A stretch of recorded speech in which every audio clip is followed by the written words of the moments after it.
drive the car. They want you to drive. They don't want to drive. If a woman is driving the car or driving the relationship, guess what? She's being the man. You're being the woman. So guess what happens in that relationship?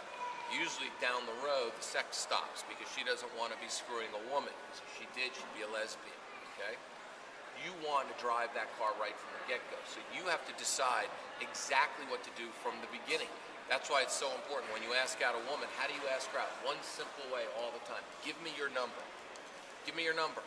Let's talk. Let's hang. Then have a plan. It's always important to have a plan when you go out with a woman for the very, very first time. Don't ask her what she wants to do. Listen to who she is and take her somewhere. Take her, take her to play miniature golf. Take her to go bowling. Take her to go walk through a park. Take her somewhere fun. Take her somewhere different, okay? Then it's up to you to determine. You either ask her out again at the end of the first date, or what do? You call her a day later and ask her out and tell her you had a good time. It's not for you to get validation from her, but to even go bigger and bigger picture. It's up to you to set the clarity what you want. Don't be ambiguous. Don't be, I hate that word, ambiguous. Ambiguous. I never can say that word. There's always some words that you can never say. So don't be that word, okay?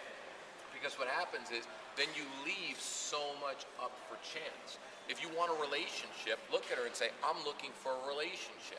If you're looking just to date, tell her, I'm not looking for a relationship right now. I'm looking just to date. If you're open to anything, say, I'm open to anything. I just want to see what life brings me. The problem is that so many guys will agree with what a woman says. Aha. When they do that, they're the passenger of the car once again. So if a woman says, oh, I really want a relationship, and the guy who doesn't believe in abundance and just wants to get laid, he'll go, I want one too! And then all of a sudden he'll sleep with her. And what happens is, he ends up what? He ends up being the ass, okay? He ends up being the guy that burns her, that hurts her. And let me tell you something, what comes around goes around. Because all of a sudden, okay, 6 months later, that dude who just wanted to get laid, who didn't have an abundant mindset, ends up running into her, sees her, looks at her and goes, God, she was such a cool girl. Meanwhile, she walks away from him, never wants to be seen from him again, never wants to see him again. But if he went and said, I don't want a relationship right now, I'm just looking to have fun, she'll make the determination whether she wants to have fun with him because he's being honest. Honesty will get you everything, right?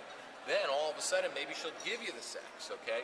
Then all of a sudden, maybe 6 months later, when you see her again, you realize the two of you had some spark. She might become your girlfriend down the road. You drive that car. If you are unclear, you can't drive a car. Imagine driving a car unclear, right? Whoa, you ever drive behind those drivers, right? It's like you're honking your horn going, what the bleep are you doing, right? You went left out of the right-hand lane. Well, in London, it would be you went right out of the left-hand lane, okay? But still, you drive that car. You make that determination. That's what being a man is all about. Being a man is to make that determination and be 100% thing. That's how you learn so much from women.